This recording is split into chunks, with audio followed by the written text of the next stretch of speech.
Hey, what's going on? And welcome to Built for the Stage podcast. This is Joe Roscoe, founder and host of Built for the Stage, Broadway's #1 fitness platform.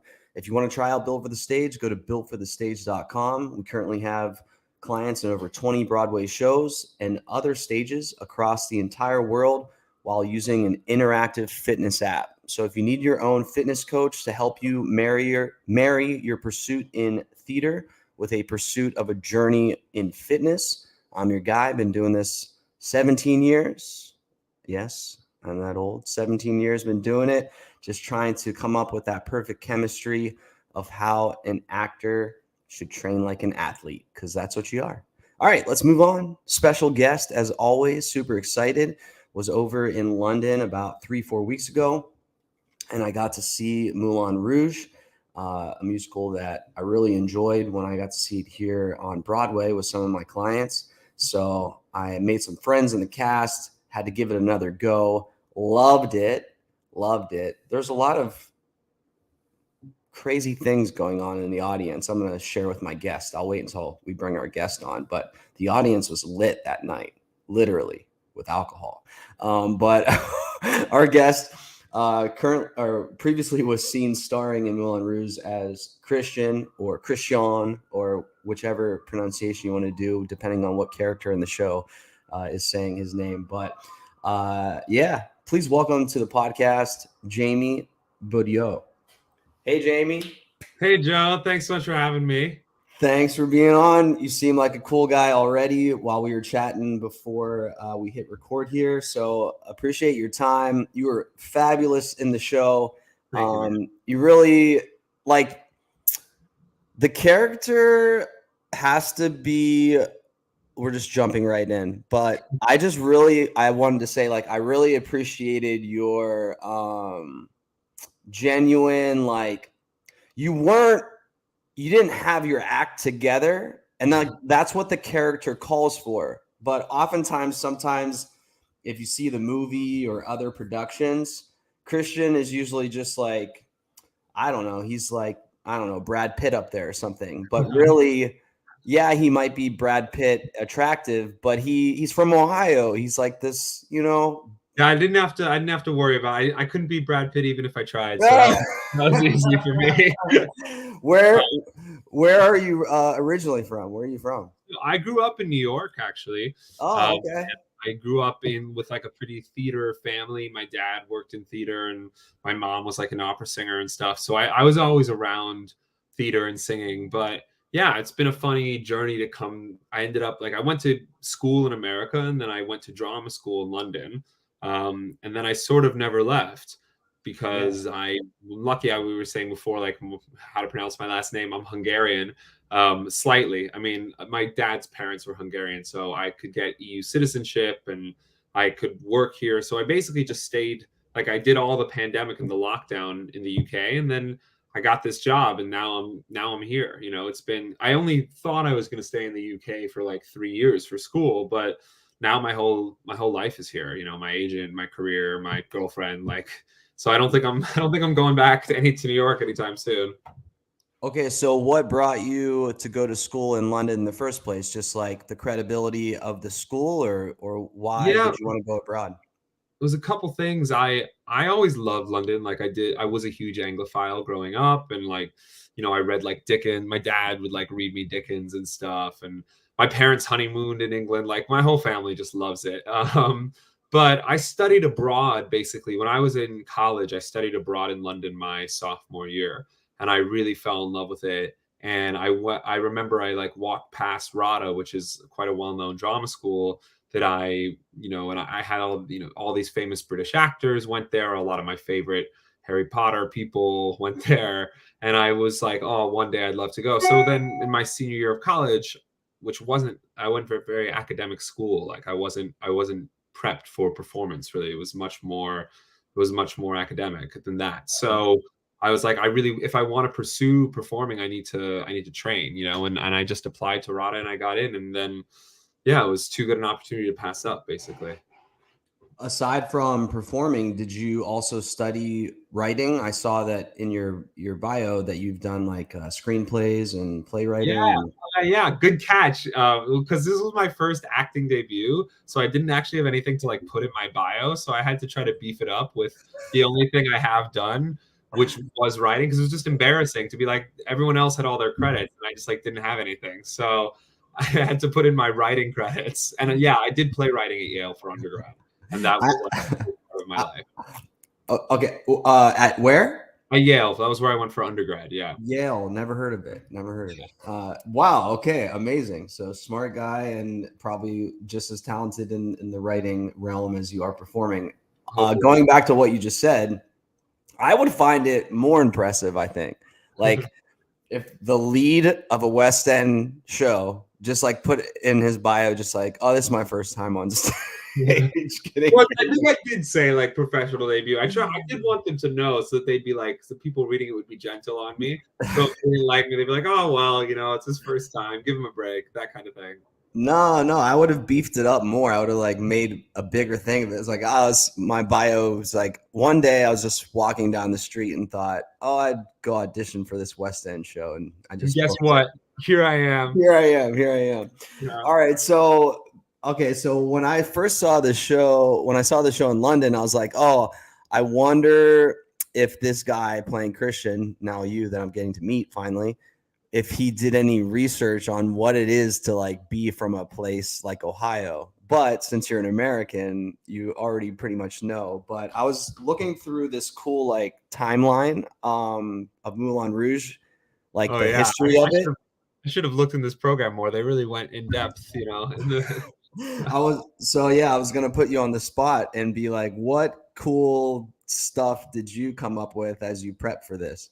I'm trying to remember. I mean, we did like early on. I actually, when I was like really trying to be a good student, and I got the job, I was like, yes, this is like, I'm going to approach, because in drama school, I didn't go for musical theater. I was like, all right, I'm going to approach this the way I would, Chekhov or Shakespeare or whatever. So I did actually look up like where in Ohio he came from and like how did he get to Paris? If he made it to Paris on a boat, then like his parents apparently must have been pretty wealthy at the time. So like what were the industries in Ohio that he could have come from? So I had this whole backstory, but then I kind of realized that it's like a completely incidental part of the script. And it's just like, I don't even know. It just like wasn't really helping my like performance to be like his parents worked in steel and that's why he knows how to operate a gun in Act 2.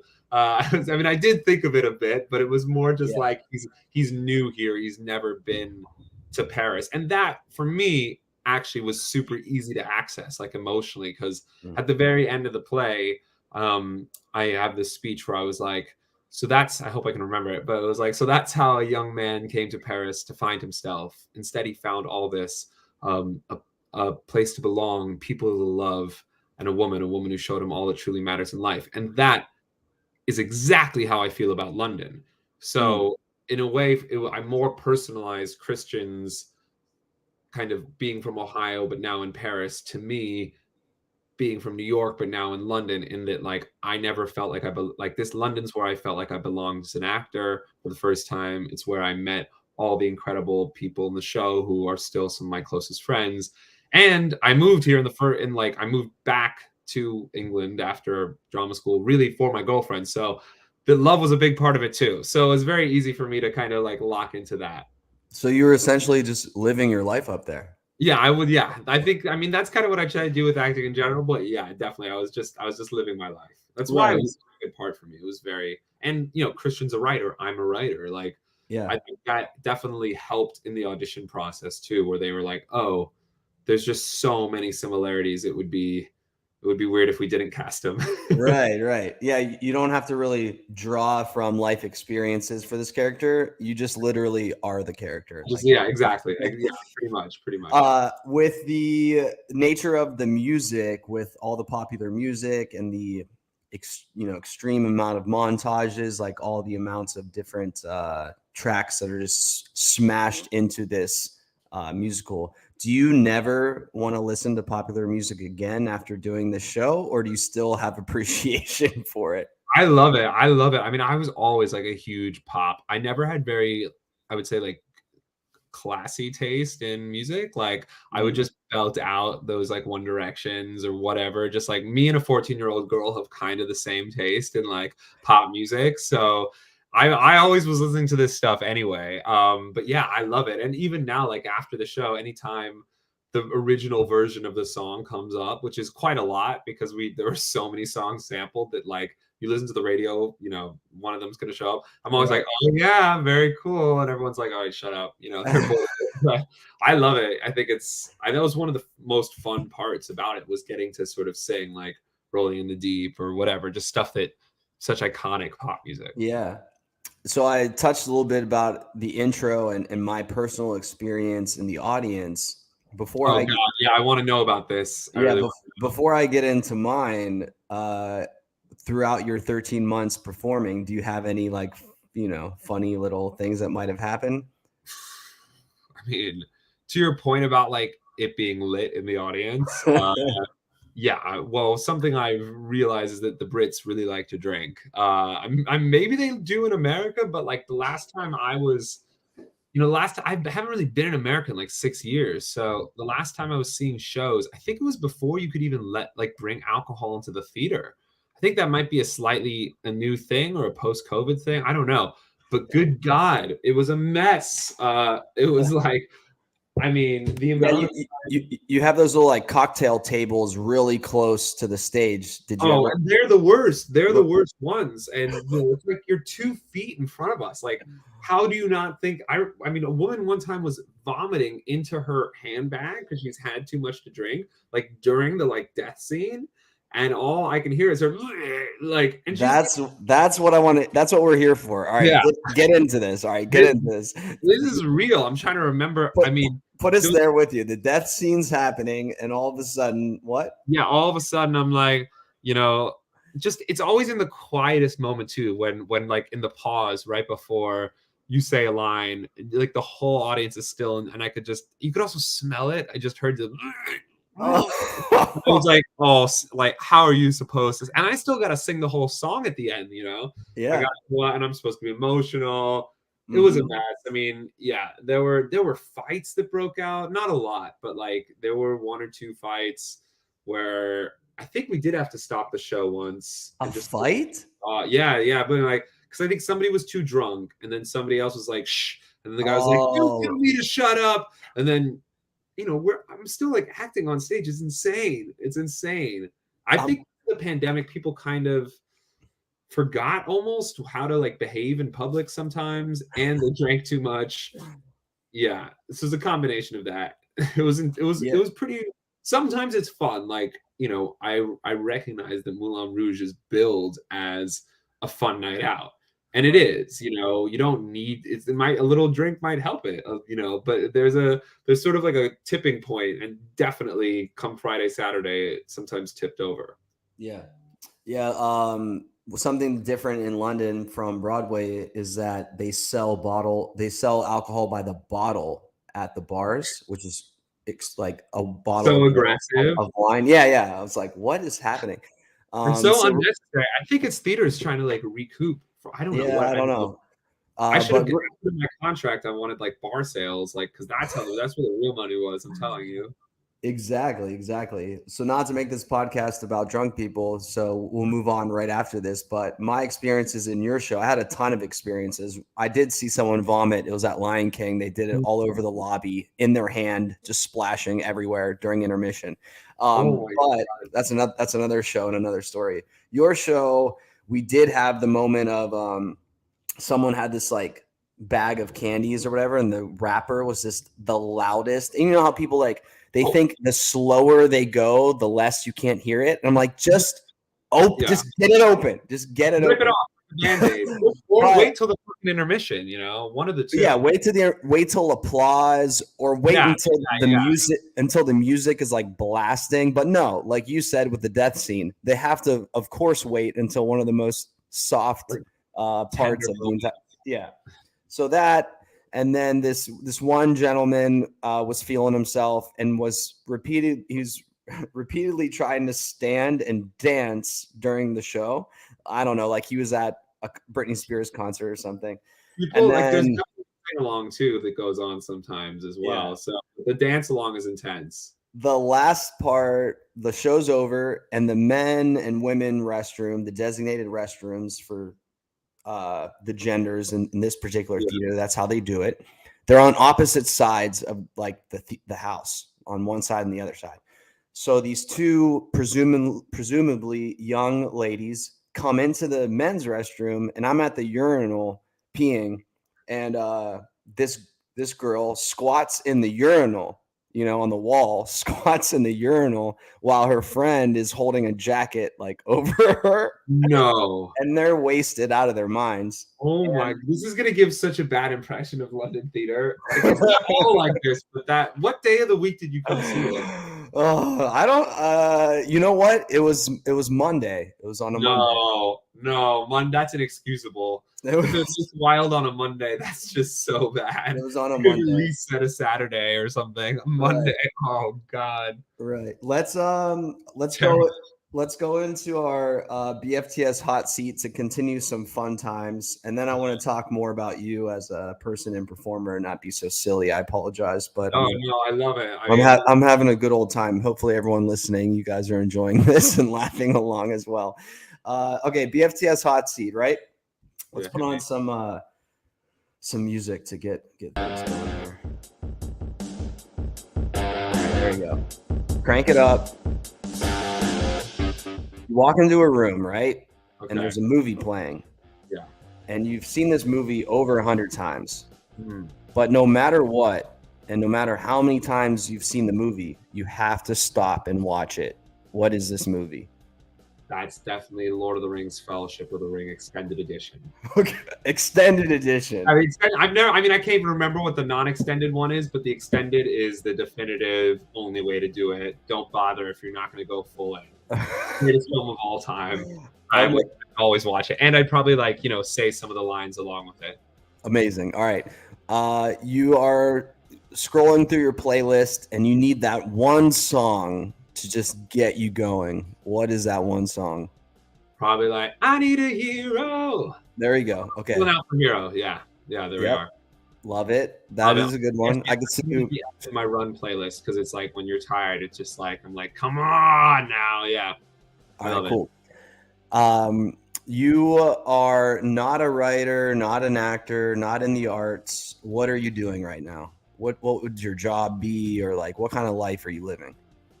Ooh, not in the arts at all. Yeah, are you like working construction? Are you a stock investor? What are you doing? Man, I wish.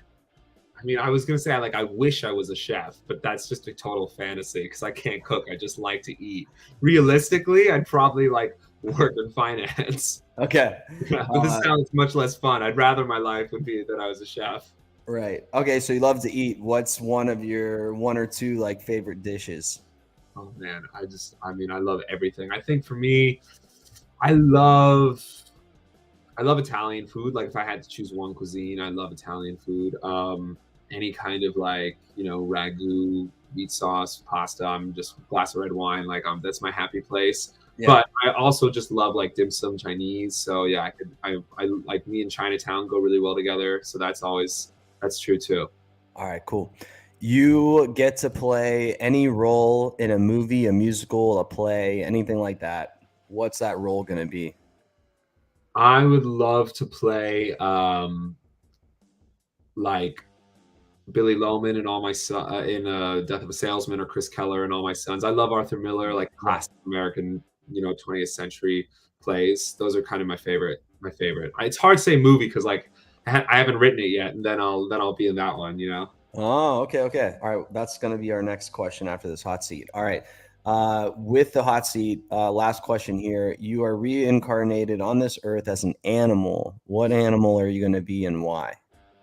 I would like to be a dog because my parents have a dog, and the amount of love that they give that dog, I'm actually jealous. I think that my dog is probably going to inherit more than me when it's all said and done.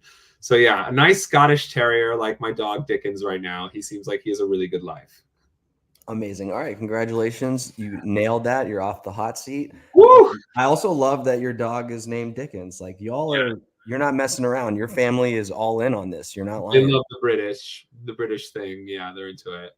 All right, so let's go into this screenplay you're going to write. What's this movie going to be? Is it going to be a thriller? Is it going to be action? Is it going to be a romantic comedy? What kind of Well, movie?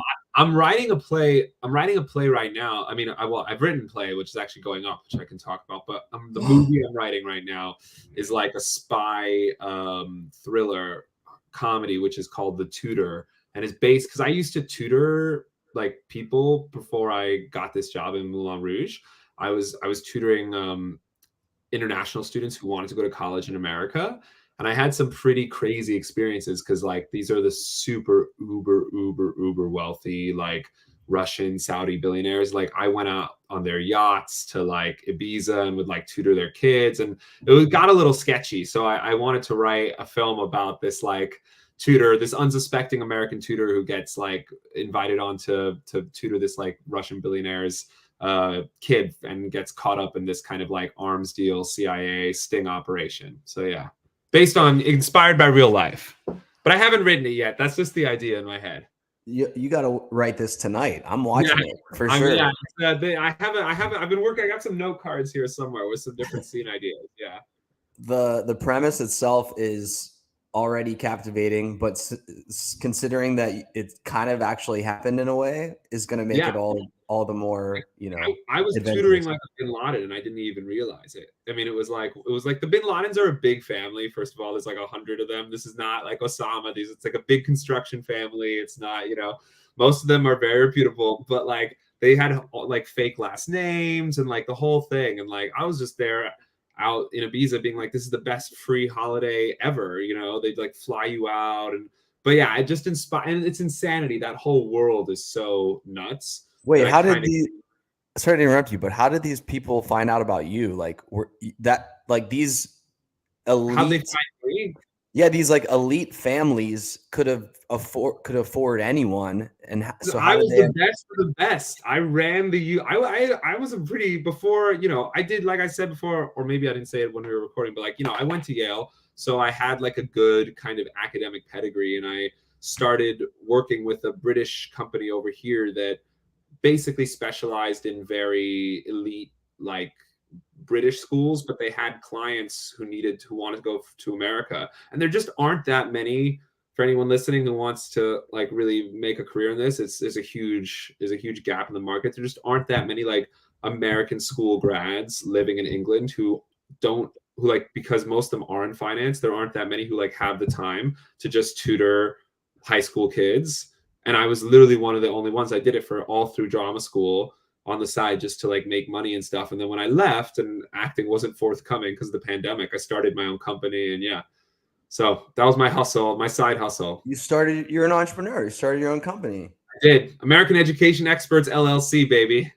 Oh my god! And you have like a website, the whole thing. I sort of had a website, but like I kind of scaled it down. I had a couple people working for me and everything, but then I got Moulin Rouge, and I sort of had to kind of like scale down my tutoring operation. I'm still doing a little bit, I'm unemployed now, so. I was just gonna say, now that you've stepped away from the show, are you gonna go back to doing this? Yeah. I am. I mean, I still am doing it a bit. I'm starting to get paid as a writer, because not for the tutor yet, but like a play that I've written is going up. Hopefully, it's supposed to go up in the West End actually in this coming summer 2023. So that's kind of taking a lot. Congratulations! Come on. Thank you. Well, it's one of these things where if it happens, it'll change my life again. I'll be so excited, and it looks like it should happen, but there's a lot, as I've learned from like sort of being in the developmental stage, there's a lot of things that have to go right, and it can get all the way to the very end, and then one thing can fall through, and like, so I'll sort of breathe a sigh of relief when it's like opening night and we've made it, but yeah, I'm very excited about it. Yeah. Okay, so we have now arrived to the meat and potatoes of this interview for sure. All right, so tell us what the play's called, what it's about. Yeah. Let's start with there. What's the play called? What it's about? Sure. So the play is called Safe Space. It's a comedy, and it's actually based on my kind of time at Yale in my senior year. And it's about a group of students who are at Yale. And I don't know if you remember this, but there was a big debate about like changing the name of the college at Yale. It used to be Calhoun College, and Calhoun was like ex sort of vice president or something, but he was also a big proponent of like slavery and racism. And there was this whole big debate about like how do you honor or not honor or erase or change or engage with your past in these kind of like storied institutions. And it's about a group of liberal students who are trying to be on the right side of these issues, but it's a comedy in a way about how it's not like whether they should change it or they shouldn't change it, because they did change it. Like it's about how those arguments sort of seep into their personal lives, and it's kind of about the difference between like the ideologies we hold and the way we live our lives, and hopefully sometimes the comedy within that. But it's also, you know, it's heartfelt and there's some drama in there too. Yeah. Trying to engage in serious stuff in a sort of in a funny way. Yeah. All right. So you obviously don't just write something and send an email and then all of a sudden your play might be going up in the West End. What was your journey like of getting this thing seen? Did you do workshops? How was this journey? Well, I wrote the play originally when I was at RADA, even though it was based on Yale. It was kind of actually also based on your group discussions that we had at RADA. So I knew it was very like relevant to the British people. So I wrote it while I was doing acting, but I because I'd majored in writing before, I wanted to kind of like keep that alive. And then I ended up doing it at the RADA Festival in my third year, which was like this kind of low cost way to get it. I mean, really, I was like building the IKEA furniture myself, really low, zero budget, negative budget. Okay. But we put it up, and I ended up getting a writing agent from that because I wrote to a bunch of different literary agents, and finally one came and really liked it. And then once I had a literary agent, it became, I did some more workshops, I sent it out, and then he got a producer on board, and then we got a director, and now that was kind of how it sort of steamrolled into being a sort of legitimate thing. Yeah. Where does this come from within you? Family, just kind of ornately, or someone else in your life? So you talked about you started your own like tutoring business. You were building the furniture to get this play. Like I how just like busy, man. you have this kind of like make it happen mentality. Where does that Definitely. come from? Just like a New York hustler at heart. I feel that in my bones, you know, and like I don't like to wait around. I love acting, but the thing that I find very hard about acting is that you have to kind of be given permission to do it. It's not really that fun or it's just sort of self-serving to act for yourself in a room, you know. You need other people to sort of give you access. And I love the experience of being in front of people and communing with them and like having that connection. But I hate the fact that I have to sort of just like twiddle my thumbs in the meantime. And so I always was looking for stuff to make me feel like I had some agency, to make me feel like I was sort of the master of my own destiny a little bit, because I knew that I would not be able to sustain a career otherwise. And that's where everything else kind of came from. Yeah. Last question as we're coming on to that 30-minute mark to respect your time. I'm such a chatter. Shoot. I'm free for a little bit, but don't worry. No, it's on my end. I want to make sure that, I Get told all I told you it'd be around 30 minutes. So I want to make sure on my end. But no, this has been amazing. What I was going to say is, for our writers that are listening, what is your process like? I know that some are very like, oh, it's only when the motivation or the passion or whatever strikes me. But then there's other writers, most of the time very successful ones, that are like, hey, at this time of day, no matter what, I put pen to paper and whatever comes out, comes out. What is your process like? It's definitely you just have to make the time for it, you know. Because if you wait, I find that like if I wait for like passion to move me, I'll be waiting forever. And I think I just have to like, and it was hard during Moulin Rouge because like it was hard to make the time. And one of the things that's really nice now is having the time. But yeah, I just try to like sit down in a cafe, and like I never write more than like 3 hours max, because I think my brain just gets a bit fried after that. But I just try to sit down in a cafe and block out a chunk of time, usually one that doesn't have Wi-Fi, because if I have Wi-Fi going, it's like a bit of a try to like not learn the Wi-Fi password, turn off my phone and just see what comes out. And at least you get stuff done that way, and it's always much easier to come back and makes things, polish it and make it good. But just getting it out there is the first hurdle. But I really enjoy doing that, so it doesn't feel like it's a struggle. Yeah. It's like it's like very therapeutic in a way. Nice. All right. Well, everyone that's listening, as the coach here, you can apply that to anything. You can apply that to your singing, your dancing, your fitness journey. Make the time.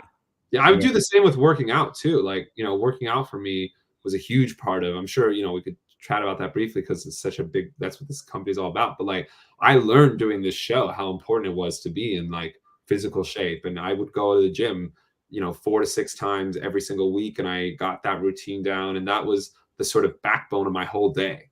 Cause it didn't matter I couldn't do anything on stage if I didn't make the time to be in the physical, strong shape before. Yeah. Yeah. Okay. Go into that a little bit more about it being the backbone of your day, because it's so true for me and for many that people that don't practice this on a daily basis have no idea like how it really can center and ground you from day to day. I mean, on the most physical, just basic level, it also just prevented me from getting injured, right? So I had like, it's a pretty physical show. I'm not as bad as the dancers, but I do have to move. I'm on stage all the time. I get thrown around. I do a little backflip, and I had like, concerns with my knee from school, just little things. And the physio was like, you got to work those muscles to keep to keep everything stable. So just doing that work to make sure that I missed, I think 3 days, the whole 13 months. And those really weren't no, yeah, I was super consistent, and I was really worried about that because I'd never done anything like this before. I'd done 8 shows period, much less 8 a week for 13 months. But if you make it your whole life and you then support it so from the moment I went, the first thing I'd do would be go to the gym, then I'd steam, then I wouldn't talk. You just make that build that in. It's actually becomes quite doable. It's when you start fighting against it, then you're always trying to catch up. And it's hard because you have to say no to a lot of stuff, going out late, drinking a lot, like, but if you just say no, then the show becomes a thing that it gave me so much doing it that it didn't feel like a hard trade-off at all. Yeah. Thanks for saying that. I mean, I think that people so oftentimes overlook that if you want to do something special, if you want to be something special, if you want to do something extraordinary, then it takes extraordinary adjustments. I won't even say sacrifices, but adjustments to your living. You can't just be doing what everyone's doing. No, exactly. Exactly, totally. But in a way, it's like, that's part of the fun of it, is knowing like I enjoy being like, I'm prepping for something when I'm at the gym and I'm tired or whatever. I was like, I'm doing this because tonight I'm going to do something really fucking cool. And like, this is going to help me it helped my breath, it helped my voice. And the days when I didn't, which were very few, if I'm being honest, because I was so worried that if I didn't do it, I wouldn't be able to do the show. But I always felt better. I always felt better when I did the thing. The days when I didn't, I missed it. Yeah. Okay. And now that you picked up that habit during the show, you're continuing to do it. Has it been easy, even though the show's not going on, to continue your fitness journey? Yeah. I mean, it's something I've been really trying to stay on top of. I was at the gym today. I got plans to go tomorrow morning. Like, in a way, the thing that's so nice about a show is it gives you the structure, right? And then you have to, for me, it was like, all right, I know I'm going to be busy in the night, and I also need to know I'm going to be in peak shape by then. So I got to get to the gym in the morning. I got to do X, Y, and Z. Got to do a voice class, whatever. Now all that structure is taken away. So that I want to embrace some of that fluidity and like give myself a bit of a chance to, like, if I want to go for dinner in the night, like, and see friends, I can. But I don't want, if I just totally let myself go, I start to kind of my mental health isn't as good. So I give myself a pretty clear structure during the day. I wake up, I go to the gym, I write for 3 hours, and then I can kind of do whatever I want because I've put in my work. But there are certain things that really help root me, and fitness is definitely one of those. In fact, I can probably go even harder now because I don't have to worry about like the show. I can really go for it. Yeah, you're bringing up so many amazing points. That point right there is you are a professional athlete, and if you know anything about professional athletes, they don't train the same throughout the entire year. There's an in season, there's an off season, there's a 3 to 4 month prep when they're about to get into it or get out of it, so on and so forth. So yeah, it definitely looks different throughout the year. I also love you said I went to the gym today and I have plans to go in the morning, meaning like you already have that in your mind or on your calendar where it's Yeah. that time is already allotted. So I try to tell this to clients, like it's a non-negotiable. Like I feel like it, I don't feel like it, it doesn't matter. I said at this time I'm going to go do it, and I go and do it. Right. It feels like part of my job. And, even though I'm not employed, it's part of my job to be ready to be employed at any moment, and if some big audition came and I like was sort of out of shape and my voice felt bad or whatever, I would be kicking myself. So you kind of, you have to constantly, you don't have to be a maniac about it. Like there are times that when you're allowed to take a little break. And I right after the show went to New York for 2 weeks and I just traveled. I was seeing friends, but now that I'm back in London, like I still consider myself as much as a professional as when I was doing the show. So I just, luckily it's nice to be free in the evening, but I got to be in shape all the time. And yeah, I just feel better about the day, honestly, if I get it done. Yeah. Yeah. You don't have to get ready if you stay ready, Totally. as Yeah, they say. exactly. Well Yeah. said. I like that. And I also was liking what you were talking about as far as the keeping a structure outside of the show, because when you're in a show, your days are structured, like you were saying. But I think as artists, most of the time, we find ourselves as artists being free spirited or just kind of going with the flow. And like you said, you kind of can get lost in the abyss there and feel very demotivated, depressed, without purpose, like things like that. And having some type of regiment with the gym or your 3 hours of writing, like these things keep us on track. As humans, we are habitual creatures. Like we want those habits and those routines to be in place. So thanks for saying all that. No, I think it's really important. It's a new chapter in my life right now. Like in this post, I'd never, now I'd never done a show like that. And now I'm coming off of it and I'm still honestly figuring out how to make the most of that time. It's been only a couple weeks, but like definitely fitness and routine has been very helpful for me so far. Cool. Jamie, pleasure to meet you. Thanks so much for your time on Built for the Stage podcast. You're awesome. Thanks, bro. Great. Thanks so much for having me on. I really appreciate it. And I love what you do. And yeah, I love all the stuff. So big fan. Mutual. You were awesome in the show, and I can't wait to see your play.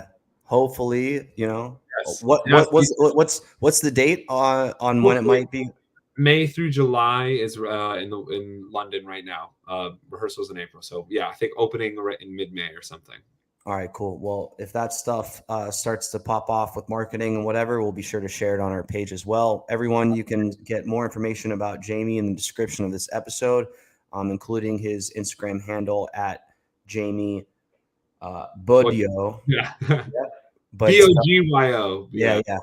It's got that D in there, but it's spelled with a G. You'll see that spelling in the description of this episode, as well as some info about the play Safe Space coming out hopefully next year in 2023. Jamie, congrats. And thanks again. Man.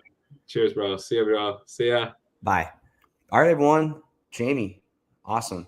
Really cool chatting with him. Rewind it at least 5 times because the amount of amazing golden nuggets that were in that episode that he just brought up are definitely worth listening to and living a life by. So thank you to Jamie Bogyo. All right, I'm Joe Roscoe with Built for the Stage. Actors are athletes. Make sure you're training like one. You can try that free trial on builtforthestage.com. Until then, we'll see you next time. Later.